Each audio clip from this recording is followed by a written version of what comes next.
더 올릴까요? 안녕하세요. 반갑습니다. 이랑주입니다. 제 이름이 조금 독특하죠? 네, 저는 제 성이 고씨가 아닌 걸 늘 감사하게 생각하면서 살고 있어요. 성이 고씨면 어떻게 되죠? 예, 오늘 이후로 절대 안 잊어버리시겠죠? 저는 제 이름만큼이나 조금 독특한 일을 하는데요. 비주얼 머천다이징이란 말을 한 번이라도 나는 들어봤다 하시는 분. 네, 딱 두 분 계시네요. 제 팬클럽에서 나오신 걸로 알고 있습니다. 죄송합니다. 아마 디자인 전공 학생인 것 같아요. 자, 비주얼 머천다이징 쉽게 설명하면 상품 진열 전문가라고 생각을 하시면 돼요. 여러분 마트 많이 가시잖아요. 마트에서 샴푸 옆에 린스를 놓는지 샴푸 밑에, 옆에 밑에 놓느냐에 따라서 매출이 하루에 몇백씩 차이가 나요. 대단하죠? 자, 그런 여러분들의 상품을 고를 때 그 진열을 조정하고 선택하게 만드는 일을 제가 합니다. 흔히 마트 천정에 지름신을 다는 일을 제 일이라고 제가 얘기를 해요. 여러분들이 띵 하는 순간에 지름신이 들어와서 지갑에 돈을 꺼내 쓰게 만드는 사람이 저희 같은 전문가예요. 저는 지난 20년 동안 마트, 백화점 명품관에서 비주얼 머천다이저로 일을 해왔어요. 그러다가 제가 2005년도에 전통시장을 가게 돼요. 그 전통시장에서 길 위에 많은 사람들을 만나게 돼요. 오늘 그 얘기를 할 건데요. 자, 그럼 본격적으로 가보도록 할게요. 자, 마트를 한번 가볼게요. 자, 마트에서 평균 여자분들이 쇼핑하는 시간이 몇 시간이죠? 다들 알고 계시네요. 2시간, 그렇죠. 3시간, 그렇죠. 2시간에서 3시간이에요. 마트에서 2~3시간 걷는 비법에 진열이 있습니다. 섬진열이라는 거죠. 마트의 통로가 넓죠. 4m에서 5m예요. 자, 그 전체를 돌게 되는데 섬이 없으면 중간에 지치게 돼요. 6걸음 사이에 하나씩 섬이 존재합니다. 그 섬에는 뭐가 있죠? 여러분들이 사랑하는 1+1이라는 섬이 있습니다. 네. 나는 오늘 메모를 합니다. 메론, 그렇죠? 그리고 뭐 만두 이렇게 적죠. 나는 메론을 사기 위해서 마트의 입구에 들어서게 돼요. 근데 딸기가 1+1 행사를 해요. 자, 담습니다. 일단 딸기를 담아요. 메론이랑 딸기는 같은 과일이에요. 그 순간에 일단 과일이면 돼요. 1+1이에요. 그 다음 섬에는 뭐가 있죠? 지금 딱 필요한 거예요. 커피 믹스. 옆에는 뭐가 달려있죠? 그렇죠. 커피를 타먹을 수 있는 믹서 물병이 있어요. 남편이 한마디 걷죠. 집에 그 물병 있잖아. 그 물병 줄무늬잖아, 여보. 자, 우리가 보기엔 줄무늬와 꽃무늬는 완전히 다른 물병입니다. 유효기간을 확인합니다. 2014년 3월이에요. 앞으로 1년 뒤까지 먹을 수 있습니다. 담습니다. 그때 마트 장바구니에 타고 있던 아이는 밖으로 나오게 되죠. 자, 그렇게 우리는 수많은 섬을 걷게 돼요. 그 섬을 돌아서 마지막에 어디에 도달하죠? 카운터에. 그때부터 전쟁이 시작됩니다. 갖다 놓을 수도 없어요. 너무 많이 담았어요. 자, 여러분들은 여러분이 쇼핑을 하고 있는 것 같죠? 저희 같은 진열 전문가들의 조작에 의해서 쇼핑을 하는 거예요. 자, 저는 그래서 제 일을 이런 말로 표현하고 싶네요. 상품의 운명을 바꾸는 일. 똑같은 상품도 어떤 자리에 놓느냐, 또 옆에 어떤 짝지를 만나느냐에 따라서 매출이 완전하게 달라져요. 그렇게 저는 13년 동안 마트, 명품관, 백화점에서 이런 조작에 의해서 여러분들의 지갑을 털어가는 일을 했어요. 그러다가 전통시장에 가면서 이렇게 좋은 아이디어를 설명했음에도 불구하고 많은 난관에 부딪히게 돼요. 한 과일 가게를 가게 됐어요. 참 맛있어 보이는 과일이 있죠. 아주 싱싱해 보이죠. 초록색 잎사귀가 밑에 깔려 있기 때문이에요. 이건 단순히. 자, 여기에 나오는 과일이 하나 있습니다. 자, 이 과일은 무슨 과일일까요? 귤? 자, 분명히 홍시라고 적혀 있음에도 불구하고 여러분들은 귤이라고 대답했어요. 자, 토마토라고 하지 않아서 다행입니다. 아까 어떤 분이 보통 강의하면 토마토라고 많이 하시더라고요. 제가 마트에 있다가 백화점에 있다가 소상공인 점포를 갔어요. 갔는데 이런 상황이었어요. 분명히 좋은 홍시를 팔고 있음에도 보여주는 방법이 잘못된 거예요. 본인은 이 과일이, 이 홍시가 너무 단지 누구만 알아요? 본인만 아는 거예요. 그래서 제가 이 사장님한테 사장님 물건을 이렇게 바닥에 놓고 파시면 안 되고 이렇게 소쿠리도 이렇게 하시면은 안 된다고 말씀드렸어요. 근데 그 사장님이 그렇게 말씀하시더라고. 모르는 소리 하시지 말라고. 재래시장은 바닥에 놓고 팔아야 된대요. 이렇게. 왜 그러냐고 하니까 걸어가다가 손님이 발로 툭 부딪혀가지고 어머, 홍시 있네. 이렇게 하신대요. 이게 이제 제가 처음 갔을 때 2005년도였어요. 이렇게 파셔야 된대요. 그 생각을 바꾸는데 상당히 힘들었죠. 돈은 10원도 안 드리고 매장을 바꿔달라고 하시더라고요. 그래서 제가 작은 비닐봉지 하나로 변화를 줬어요. 자, 여기에 이렇게 반응이 오시네요. 감사합니다. 뭐 그렇게까지 사진이 대단한 건 아니었는데, 자, 지금 보시는 왼편의 사진이 그냥 진열 상태예요. 이 상황에서 고객들이 홍시 한 봉지 주세요 하면 어떻게 담아야 돼요? 담다가 홍시가 터지게 돼요. 그런데 오른편의 사진을 보시면은 비닐만 그대로 올려서 전해주면 홍시가 하나도 손상이 되지 않죠. 네네네네. 감사합니다. 이런 반응 처음이었어요. 자, 제가 이렇게 바꿔주게 됐어요. 2달 뒤에 사장님이 전화가 왔어요. 교수님, 제가 그때는 나가는 학교가 있었어요. 교수님, 트럭 바꿨어요. 이러시더라고요. 지방 사람이세요. 부산 분이신데 트럭 바꿨어요. 이러시더라고요. 트럭을 왜 바꿨죠? 이러니까 2달 동안 장사가 너무 잘 됐대요. 그러면서 트럭까지 바꾸셨대요. 너무 기쁜 일이네요. 그러면서 선물로 홍시를 한 상자 드리고 싶대요. 너무 좋죠. 예, 저희 학생들이랑 나눠 먹겠습니다 했어요. 그랬는데 홍시를 받으러 오라는 거예요. 저희 학교에서 거기까지 가는데 2시간이 걸려요. 왕복 4시간. 그냥 사서 먹는 게 훨씬 싸죠. 제가 물었어요. 왜 제가 거기를 꼭 가야 됩니까? 했더니 그 사장님 말씀이 사실은 제가 진열하고 난 다음에 그 집만 장사가 잘 되니까 그 옆집도 매대를 만들기 시작했대요. 바뀌었어요. 그 옆집도 바뀌었어요. 바닥에 놓고 팔던 사람들이 매대를 만들고 비닐봉지를 깔고 옆집이 더 이제 장사가 잘 되기 시작하는 거예요. 이게 제 도움이 한 번 더 필요했던 거예요. 그래서 홍시로 저를 꼬신 거예요, 그분이. 자, 저는 그 순간에서 여러분이 느꼈던 희열을 느꼈어요. 내가 가지고 있던 이 작은 진열이라는 재주가 한 사람의 가게를 살리고 매출을 올려주고 한 시장을 바꿀 수 있다는 데 대해서 저는 깜짝 놀라게 돼요. 그러고 회사에 사표를 던집니다. 개고생이 시작됐죠.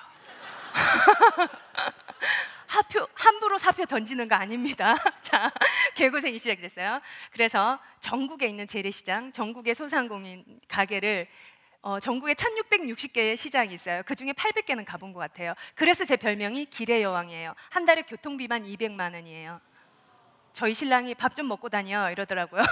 교통비만 계속 하니까. 길의 여왕이라는 별명은 SBS PD가 저랑 이렇게 같이 다니면서 이제 촬영을 다녔어요. 그리고 하루에도 막 여러 곳을 다니니까 그런 별명을 지어줬는데, 그러면서 건어물 가게, 그다음에 뭐 옷집, 신발집, 가방집, 모자집, 뭐 국밥집, 여러 가게들을 바꾸기 시작해요. 그러다가 제가 어느 날 파산 소상공인 강의를 가게 됐어요. 파산 소상공인. 파산이라 하면 3번 이상 말아 드신 분이에요. 한 번은 거기에 오지 못합니다. 3번 이상은 말아 드셔야 돼요. 저도 말아 먹을 뻔했어요. 저도 회사 그만두고 집에서 전화기 하나로 시작을 했으니까. 그렇게 그 강연을 갔었는데 어떤 한 사장님이 저한테 그러시더라고요. 강연이 이렇게 끝났어요. 막 분위기 좋게 이렇게 하면 됩니다, 저렇게 하면 됩니다, 막 이렇게 강연을 하고 끝났는데 앞으로 뭐 먹고 살아야 되냐고 저한테 질문을 하시더라고요. 저도 제가 뭐 먹고 살아야 될지 모르겠어요. 근데 그분이 그런 말씀을 딱 해주시는데 그럼 나는 앞으로 뭐 먹고 살아야 되지? 그런 생각을 하게 됐어요. 그래서 제가 진열을 바꾸는 시간은 2분, 생각을 바꾸는 시간은 20년이 걸렸다. 나도 그러면 이 일을 20년 동안 해왔다. 그럼 나도 나의 생각을 바꿔야 되겠다고 생각하고 지금까지 했던 모든 일을 접고 세계 일주를 떠나게 돼요.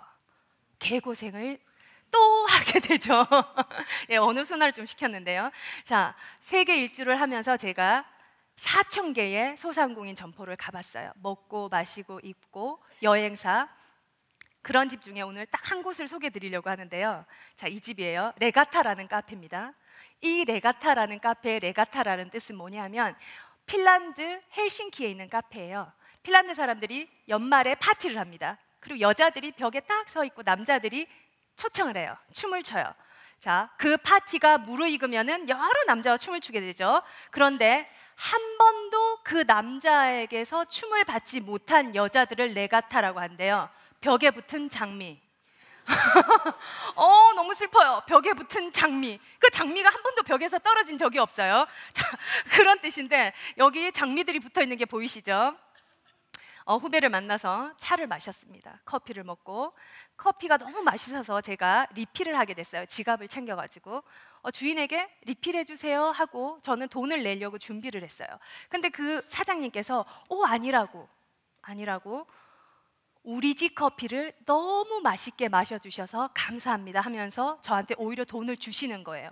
50센트를. 오 마이 갓. 그거 한마디 했어요. 깜짝 놀랐죠.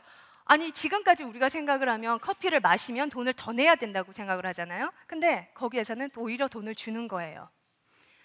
제가 4,000군데에 가서 결국 한 매장을 오늘 이렇게 말씀드린 이유는 역시 돈이 좋긴 좋아요. 돈 받으니까 좋긴 좋죠. 저는 50센트라는 작은 돈이었지만 돈을 받은 게 아니고 그분의 마음을 받았습니다. 그랬기 때문에 지금까지 기억에 남아있겠죠. 제가 수많은 전통시장, 소상공인 점포를 가면서 그런 마음을 파는 점포를 만나게 됐어요. 세계에서뿐만 아니라 작은 시장이에요. 국밥집이 20개 정도 있는 골목이었는데 제가 이사장님께서 컨설팅을 의뢰해서 갔어요. 테이블이 한 3, 4개도 안 돼요. 근데 그 3, 4개 되는 테이블 위에는 작은 주전자들이 있었어요. 주전자가 이렇게 보이는 병도 있고 주전자도 있었는데 거기 안에는 뭐 복분자, 머루, 국화 여러 가지 매실의 술이 담겨 있었어요. 그러면서 국밥을 시키는 손님에게 공짜로 술을 나눠주시는 거예요. 사장님 그렇게 해서 남는 게 있냐고. 근데 제가 조금 있다가 아주 재밌는 광경을 보게 됐어요. 그 중에 한 사장님이 친구들이랑 우르르르 나가면서 이러시는 거예요. 사장님 여기 소주 한 병 주이소 이러시더라고요. 그러더니 소주를 딱 따더니 복분자에 부으시는 거예요. 내 술 여기다 키핑. 양주만 키핑하는 게 아니었어요. 소주도 키핑이 되더라고요. 제가 가보니까. 그래서 사장님은 조제만 하면 되는 거예요. 자기가 기존에 가지고 있는 엑기스들이랑. 그래서 2년에서 3년밖에 되지 않았어요. 거기 20, 30년 골목 안에서. 하지만 그 작은 식당은 단골 손님으로 늘 북적북적됐어요. 그분은 뭘 팔았기 때문에? 마음을 팔았기 때문에. 저는 컨설팅을 하러 갔다가 오히려 제가 마음이라는 거를 배우게 됐어요. 길 위의 스승들에게. 제가 아마 마트나 백화점에서 근무할 때 그런 마음의 계산기를 빼고 먼저 마음을 나눴다면 아마 사장이 되어 있지 않을까요? 그래서 그분들에게 마음속 계산기를 빼고 만나고 마음속 계산기를 빼고 물건을 파는 법에 대해서 저는 많은 공부를 하게 됐습니다. 마지막으로 보여드리는 사진인데요. 자, 저를 오늘 이 자리에 있게 해준 사진입니다. 조개집이었는데 이 사장님이 조개가 여름이 지금같이 날씨가 더워지면 상하게 돼요. 근데 조개는 상해서 해감을 못하면 냄새가 나게 돼요. 주부들은 아마 다 알고 있으실 거예요. 그래서 그런 문제점을 얘기했어요. 근데 제가 그 사장님에게 얘기하기를 왜 물고기는 수족관에서 살아서 공기 넣어서 흘러내리게 물을 이렇게 진열을 하는데 조개는 왜 그렇게 하면 안 되냐고 얘기를 했죠. 그랬더니 그 사장님이 맞는 것 같다고. 그러면 조개 수족관을 만들자 해서 미니로 조개 수족관을 만들기 시작했어요. 그래서 거기에 조개를 가득 채워놨어요. 그리고 물을 흐르게 하고 거기에 산소를 집어넣었죠. 그러면은 조개가 저절로 해감이 되는 거죠. 거기 안에서. 그러면 손님들은 어때요? 집에서 해감할 필요도 없는 해감이 된 싱싱한 조개를 사가니까 매출이 높아지겠죠. 매출이 200%가 오르게 됩니다. 엄청나게.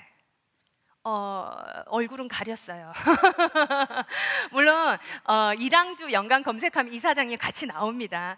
그런데 이 사장님이 너무나 감사하게 신문사에서 찾아왔어요. 어떻게 이렇게 매출을 높일 수 있었냐? 이랑주라는 사람 때문이다. 이랑주라는 사람이 조개 수족관을 만들자고 했고 그러고 난 다음에 매출이 올랐다. 이렇게 얘기를 해주신 거예요. 그 신문을 보고 아까 그 S방송국에서 찾아왔어요. 자, 그 S방송국에서 방송이 나갔어요. 출판사 대표님이 보셨어요. 자, 출판사 대표님이 보시고 책을 쓰자고 했어요. 이런 전통시장이나 재래시장에서 컨설팅을 하면서 사례와 만난 사람이 있으면은 얘기를 담아보자 해서 책이 나오게 됐어요. 그 책이 세바시에 건너가게 됐어요. 인생이라는 게 이런 일이 일어나더라고요. 제가 여기 애청자였어요. 제가 여기에 설 거라고 저는 생각도 못했어요. 상상도 못했어요. 그런데 제가 그분들, 시장에서 그분들을 만나면서 저한테 기적 같은 일들이 일어났습니다. 저는 지금까지 아마 단순 상품 진열 전문가였어요. 여러분들의 지갑에 돈을 어떻게 하면 많이 뺐을까요? 뭐 이런 진열 전문가였어요. 하지만 제가 기류의 스승들을 만나면서 단순 상품 진열 전문가가 아니라 그 상품에 담겨 있는 마음과 진정성을 고객들한테 보여주는 가치 진열 전문가가 돼야 되겠다는 다짐을 심어준 게 이 길 위의 스승들이었습니다. 그래서 결국은 제가 눈에 보이는 것을 많이 팔려면 눈에 보이지 않는 것을 먼저 팔아야 한다는 깨달음을 얻게 됐어요. 우리는 다 뭔가를 팔죠. 국밥도 팔고, 저는 오늘 강연하니까 강의도 팔고 만두도 팔아요. 자, 그 상품 안에 다른 무언가를 한번 담아보세요. 그러면은 아마 저와 같은 운명이 바뀌는 기적적인 일이 일어나지 않을까, 그런 생각이 드네요. 자, 오늘 시간이 조금 지났네요. 자, 서로의 운명을 바꿔주는 소중한 인연이 되길 바라겠고, 오늘 만남에 진정으로 감사드립니다. 감사합니다.